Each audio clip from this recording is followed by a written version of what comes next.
Very good afternoon to all of students. कैसे आप सभी लोग? मैं उम्मीद करता हूँ आप सभी लोग अच्छे होंगे। टॉपिक हमारा रन हो रहा है डेफिनेट। फिलहाल अभी ये जो क्लास है, इस क्लास में मैट्रिक्स का डाउट सीजन मैंने डाला हुआ है। एक स्टूडेंट्स ने कमेंट सेक्शन में बोला हुआ था, उससे कुछ डाउट्स थे, तो अभी क्या है कि इसमें थोड़ा सा डाउट्स क्लियर कर लेते हैं। ठीक है, एक क्वेश्चन अडॉप्ट कर रहे हैं, क्वेश्चन नंबर 19 मेरी बुक से है, page number page number 90। Book है NCERT टेक्स्ट बुक और एक्सरसाइज रन कराई जा रही है 3.2।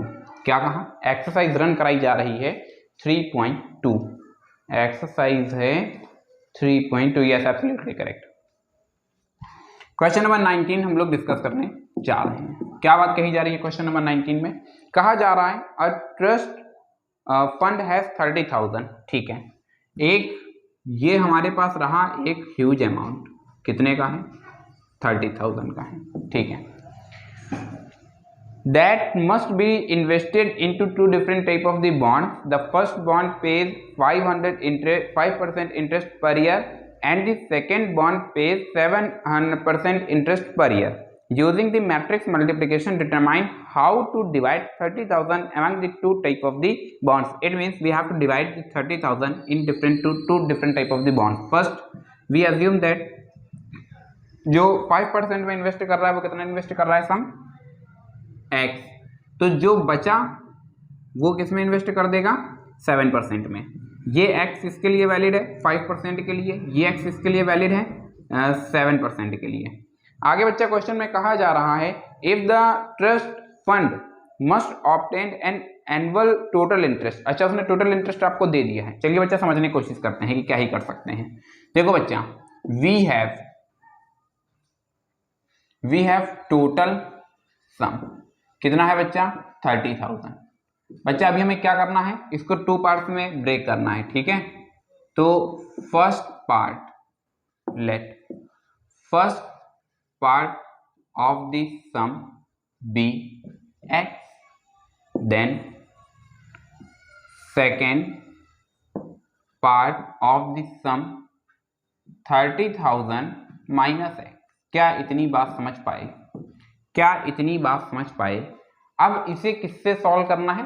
मैट्रिक्स मेथड के थ्रू सॉल्व करना है। चलिए देखते हैं कि मैट्रिक्स मेथड के थ्रू हम क्या कर सकते हैं। इस टाइप के क्वेश्चन हालांकि जिस बच्ची ने पूछा हुआ है, जिसने already Aryabhatta national maths competition में पार्टिसिपेट किया हुआ था, वहां पर इस टाइप के क्वेश्चन आप सीख करके आए हैं। एक्स यहाँ पर आएगा 30,000 माइनस एक्स यहाँ पर आ जाएगा।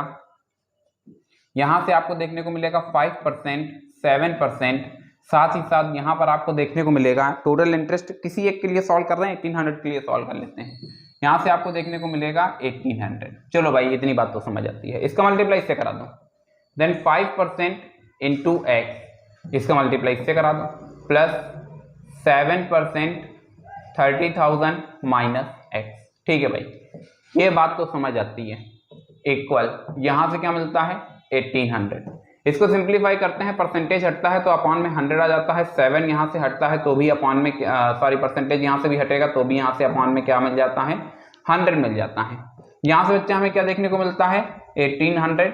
यहाँ से अगर इसको सिंप्लीफाई करते हैं तो 5 प्लस 11x भी चल रहा है, तो 5x प्लस 21,000 एक जीरो और आ जाएगा।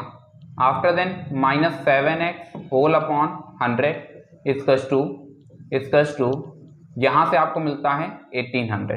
देखो बच्चा, क्वेश्चन में कुछ कर नहीं रहे हैं, सिंपली क्या कर रहे हैं? सिंपल इंटरेस्ट के लिए फॉर्मूला लगा रहे हैं PRT अपॉन 100। ठीक है, अब यहाँ पर मैट्रिक्स मल्टीप्लिकेशन के लिए उसने कहा हुआ है, तो बच्चा एक तरफ परसेंटेज यानी ये जो आपका रेट होगा आप उसको हमेशा कॉलम वाइज रखेंगे और बाकी जो बच गया अमाउंट वो इस तरह से आएगा। बच्चा यहाँ से देखो भी हमें देखने को मिल रहा है, इसको सिंप्लीफाई कर सकते हैं easily. Then 40 minus 2x equals to 18, 20 again we get the 20। हाँ, तो 20 बच्चा इसको सिंप्लीफाई कर लेते हैं तो मुझे लगता है 40 equals to 2x, then x equals to 15,000। क्या कहा? x इक्वल्स टू 15,000, मतलब फर्स्ट बॉन्ड में कितना पे करेगा, यानी फर्स्ट सम जो उसका होगा वो कितना होगा, 15,000 होगा। तो 15,000 को 30,000 से माइनस कर देंगे तो बच्चा सेकंड सम भी आपको पता चल जाएगा कि वो जो टोटल सम था उसने उसको दो हिस्सों में डिवाइड कर दिया था। तो एक में 15,000 इन्वेस्ट करेगा 5% के लिए और 15,000 इन्वेस्ट करेगा 7% के लिए। इसका सेकंड पार्ट जो है वो आपके लिए होमवर्क होगा। मुझे नहीं लगता है कि ये कोई बहुत ज्यादा कॉम्प्लिकेटेड क्वेश्चन है। आपको सिंपली यहाँ पर 1800 की जगह पर क्या कर देना है बच्चा, 20 कर देना है। मींस कुल मिलाकर के 2000 के लिए आप इस प्रॉब्लम को प्रोसीड करा देंगे तो आपका जो सेकंड पार्ट है वो आ जाएगा। हालांकि इस टाइप के क्वेश्चंस मेरे हिसाब से तो नहीं आने चाहिए, लेकिन फिर भी बच्चे ने पूछा तो फिर मैंने एक्सप्लेन कर दिया है। चलिए समझने की कोशिश करते हैं और देखते हैं कि आगे हम क्या सीख सकते हैं और क्या कर सकते हैं। क्वेश्चन नंबर 19 के बाद में 20 आप आसानी से कर सकते हैं। 20 नंबर में कोई दिक्कत नहीं होनी चाहिए। इसमें हमेशा याद रखेंगे कि जो अमाउंट होता है उसको कॉलम वाइज रखते हैं। क्या कहा, अमाउंट को हम कैसे रखेंगे, कॉलम वाइज ही रिप्रेजेंट करेंगे।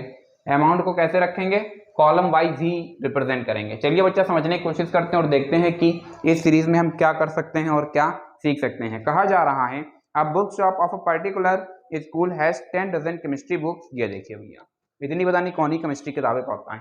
आइए जरा समझ लेते हैं भैया। क्वेश्चन नंबर 20, हाँ कितना, 10 dozen chemistry books, 8 dozen physics books and 10 dozen economics books. Maths का तो नाम ही नहीं है। देयर सेलिंग प्राइस, ठीक है, the book shop of a particular school has, अच्छा एक बुक शॉप के पास में 10 डजन फिजिक्स केमिस्ट्री बुक्स हैं। बच्चा समझेंगे, एक डजन, 1 डजन, आप जानते हैं 12 आइटम्स। क्या कहा, 1 dozen is to 12 items. Chemistry की बुक अगर हम देखते हैं तो वो बोल रहा है 10 dozen chemistry book, chemistry book 10 dozen. 10 dozen मतलब समझ रहे हैं, 10 इंटू 12 मतलब उसके पास केमिस्ट्री बुक्स कितनी है, 120 बुक्स अवेलेबल है।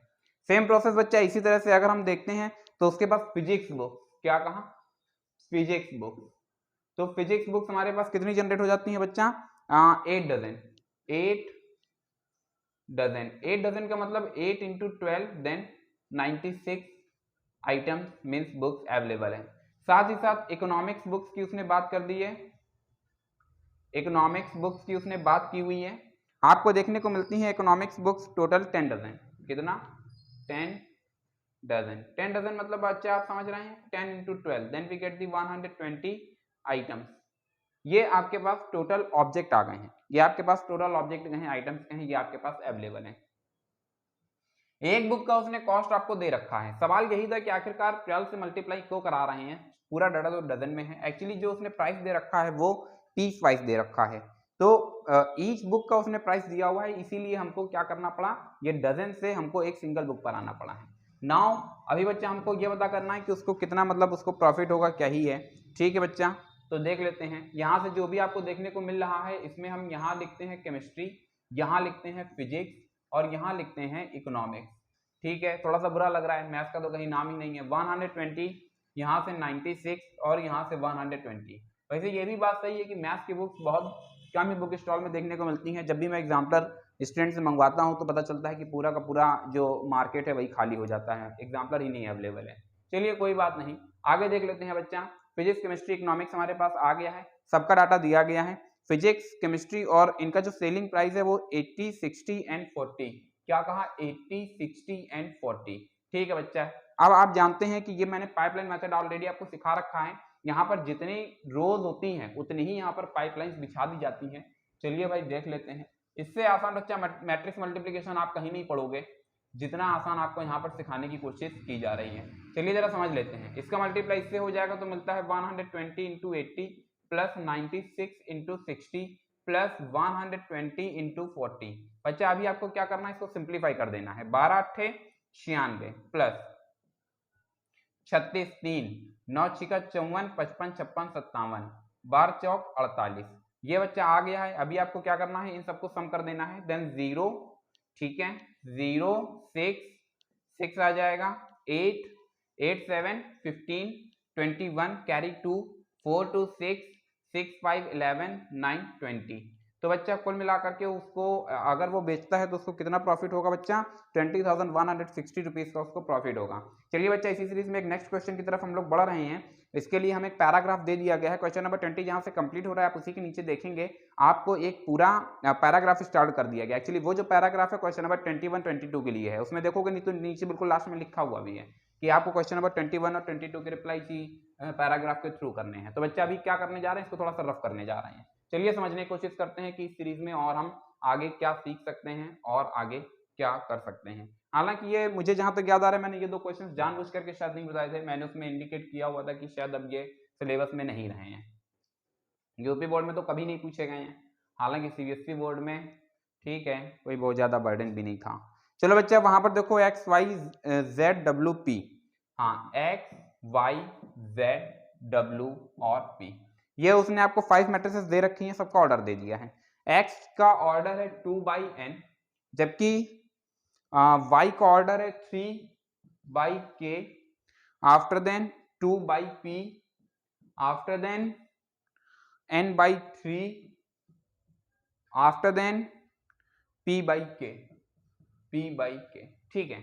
ये आपको 5 मैट्रिसेस के ऑर्डर अवेलेबल करा दिए गए हैं। क्वेश्चन को जरा ध्यान से देखते हैं तो क्वेश्चन में पूछा जा रहा है, क्वेश्चन नंबर 21 में पी वाई कहा जा रहा है P Y plus W X, P Y plus W Y, क्या कहा गया, P Y plus W Y, ठीक है। अब इस ब्लॉक को देखो पहले सिंप्लीफाई करना चाह रहे हैं।